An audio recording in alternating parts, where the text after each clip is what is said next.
Good evening, everyone. My name is Greg Brown, and I'm with the Arkansas Department of Health, where I work as an environmental epidemiologist.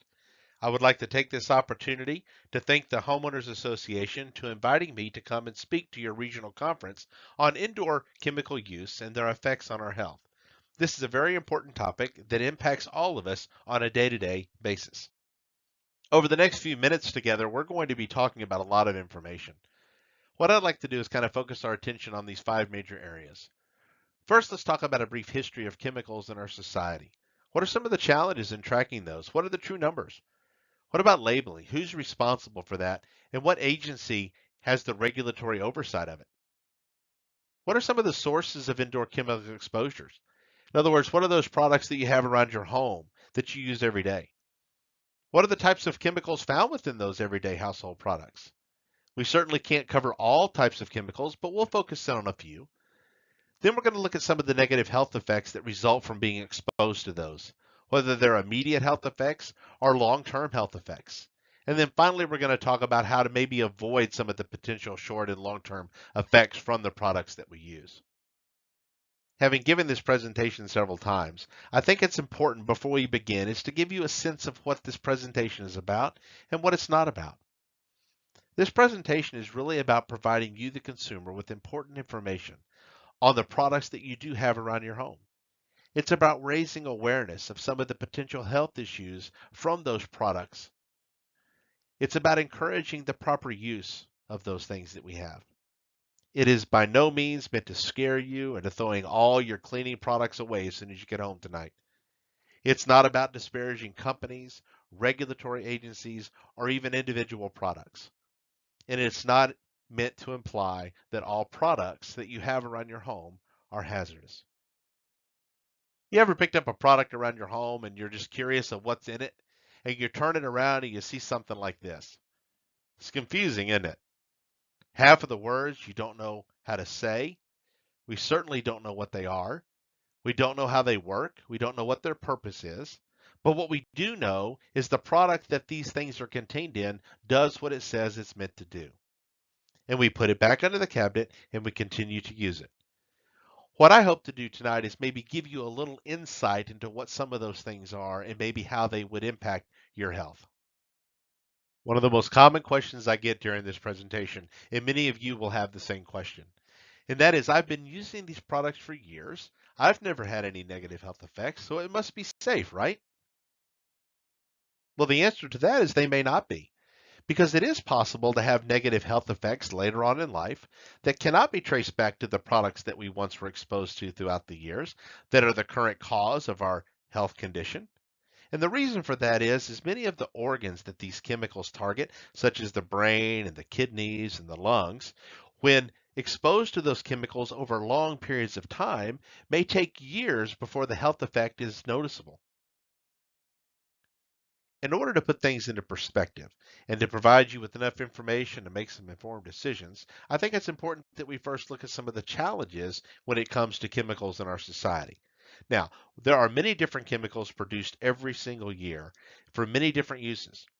And many of those chemicals can potentially cause negative health effects. And many of these chemicals also make it into our homes on a daily basis.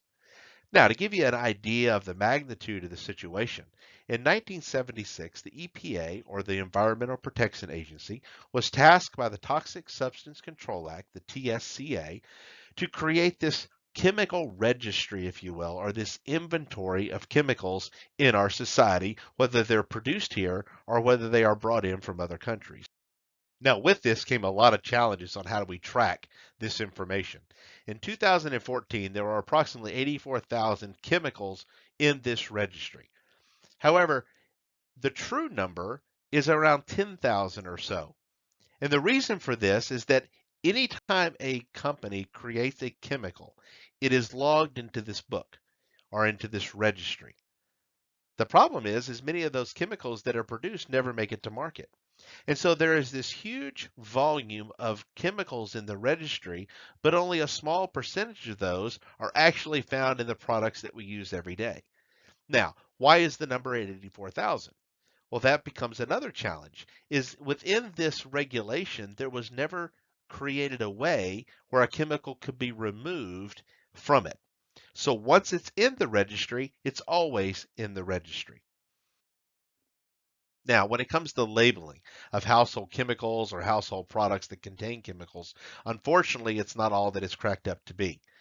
As the use of household chemicals has increased over the years and childhood poisonings rose associated with that, there was a lot of pressure put upon the federal government to enact legislation to mandate warning labels on those products that were obviously poisonous or had obvious caustic substances. But there was a lot of resistance by corporations for things that were deemed to be not caustic.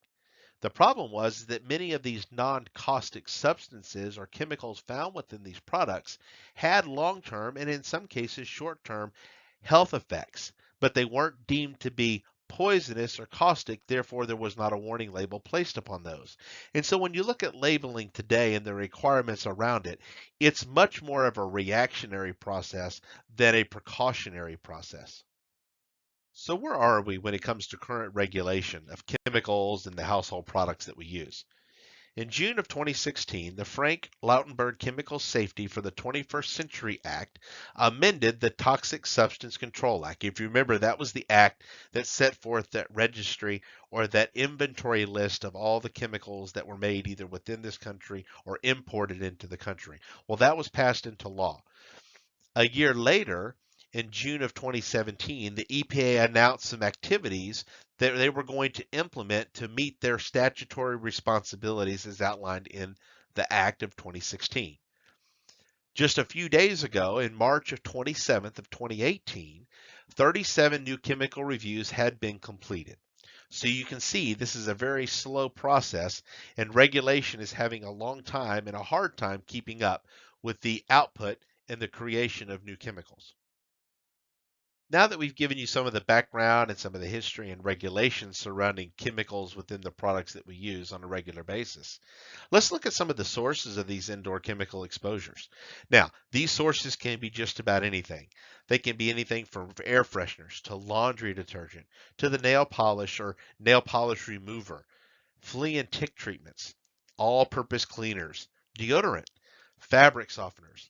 While we have a lot of self-cleaning ovens today, there are still a lot of oven cleaners used, window and glass cleaners, drain cleaners, these household foggers that are used for a variety of different reasons, whether they be to emit a fragrance or to kill bugs or things within the home, and insecticides.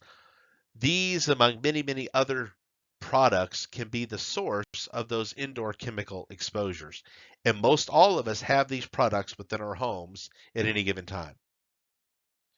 Now, let's just put it all together for a moment. Let's look at the types of chemicals that are found within these products, and let's look at their potential health effects. Now, we're not going to be able to look at every product that has been created or every chemical that is found within these products. So I've picked two or three for us to look at what that product is, what the chemical is, and what are some of the short-term and potentially long-term health effects of those chemicals. The first on our list to look at are what we call VOCs, or volatile organic compounds. Now, these are chemicals that are found in just about in any kind of aerosol spray. Those things that we keep around the house to cover or mask odors or to provide a fragrance within our home. Plug-ins, those things you plug in the wall that also emit a fragrance. Candles, oil diffusers, or any other product along that same line. Now, these are very popular products. If you think about your home, many of you have these already in your home, whether it be in your kitchen, your bathroom, or your laundry room, or even throughout your home. In 2015 alone, this country sold $1.8 billion worth of these products, and they are found in approximately 75% of all households in the United States. So let's talk about one of the specific volatile organic compounds called the phthalate.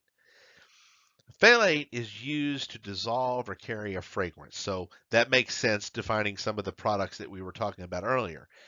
Now, a phthalate has been shown to affect a lot of different things. One is a change in hormone levels, poor semen quality, birth defects, and reproductive harm over time. Now, how prevalent are phthalates in these products that we use?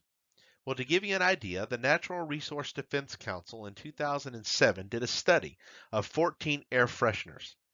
Of those 14 air fresheners, 12 of them contained phthalates, even in those products that were either called all natural or unscented. Now, just because you are exposed to these products in your home does not necessarily it poses a health hazard. There's a lot of other factors that really depend upon this. And that includes how big is the room that you're using these products in? How frequently are they used? How much time is spent in that room once it's used? Is there proper ventilation? Is it an adult or is it a child? Is their skin bare or is it covered? And how hard or fast does a person breathe? And so you can see just because you've been exposed to a phthalate in these products that you use every day does not necessarily mean that you will have an immediate health effect. As you can see, the ones that are listed here are more long-term effects. And oftentimes people suffer from these conditions, possibly caused by a phthalate from a volatile organic compound from these products that you happen to be using, and the two things are never linked together. Now let's talk about the study that I referenced just a moment ago in the previous slide. In that study, they looked at air fresheners, if you remember. 86%, or 12 of the 14 products that they tested, had detectable levels of phthalates. Nearly 1/4 of those products, 3 of the 14, had very high levels. Now, many of the products that were tested contained more than one phthalate chemical. Half of those contained of air fresheners, 6 of the 12, had 2 or more phthalates, including one product that contained 4. So as you can tell, it really depends upon the product. Some products, if you are exposed to in the same amount of time, may have a more harmful effect over time than others, simply due to the fact that they contain more of these chemicals or more of these volatile or organic compounds than another product. Formaldehyde is another chemical that can be found in many of the products that we have around our home. Skincare products such as lotions and shampoos and sunblocks, nail polish remover, hair straighteners, perfume that's made with synthetic fragrance, and even some baby care products.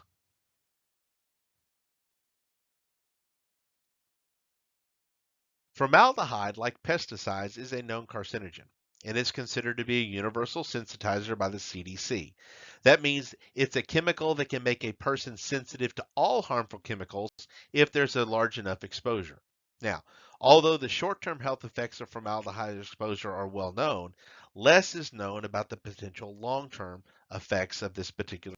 So when you look at some of the symptoms from long-term exposures or large dose exposures to formaldehyde, you're looking at things like asthma and headaches, depression, mental confusion, allergic reactions. Now, formaldehyde vapors can also produce a variety of short-term symptoms such as headaches, itchy and watery and burning eyes, respiratory difficulties, insomnia, rashes, all kinds of other assorted different symptoms. People with asthma or hyperreactive airways, if you remember, that's about 10 to 20% of the US population, are especially susceptible to formaldehyde vapors. So you can see there's a lot of these things that we experience, but we never, for the most part, link them back to a potential chemical in a product that we use on a daily basis. So let's talk about parabens next. Parabens are these man-made chemicals that are used as preservatives in cosmetics and in food and in drugs, but they're generally in very small amounts. Some of the common ones that you're going to see are methylparaben, ethylparaben, and there are many others. And oftentimes you will find more than one of these in a single product. If you look at the diagram on the screen, you'll notice that this is from a deodorant. And some of the inactive ingredients that are listed, you'll see 2 paraben products listed in this particular deodorant. Now, parabens are known as xenoestrogens, which basically means that they mimic estrogen. And in the body, they're known as estrogen disruptors, which has been linked to breast cancer and also reproductive issues. Now, in 2004, there was a study done that found parabens were present in malignant breast tumors. Now, as a result of that, many of the experts in these countries recommended limits placed on paraben levels in cosmetic products, but yet that still is being discussed. Parabens can be stored in the body and over time could have a cumulative negative health effect and pose a health risk. As we conclude our discussion on parabens, just remember that parabens have been linked to potential breast cancer risk. It also can interfere with functioning of the endocrine system, cause developmental disorders, and many companies have chosen to offer paraben-free products, and oftentimes you'll see the brand or the label like you see on the screen here to indicate which ones are free of parabens. So as we wrap up our presentation this evening, remember the things we talked about tonight, whether it be parabens, whether it be formaldehyde or VOCs, all things are found within the products that you have around your home every day, among many, many others. It's important to understand that just because chemicals are found within these products do not inherently make them dangerous. But be an informed consumer. Understand that items that are in your home and the potential issues that may exist. Research those things. Understand what you do have within your home and use those products as instructed, with the understanding that even products that don't immediately cause health issues over time can be very detrimental to one's health. I hope the information that we provided to you this evening has been informative. I hope it is something you can take home and to put into action and be a more informed consumer. Thank you, and again, I appreciate the opportunity to be here tonight. The following slides represent all the references that I used to create this presentation. I'll be leaving a copy of the PowerPoint along with the references with each of you tonight as you leave. I encourage you to take the opportunity to review the references and to draw your own conclusions about the products that you have within your home. Again, I want to thank you for the opportunity, and if there are any questions, I'm happy to answer those.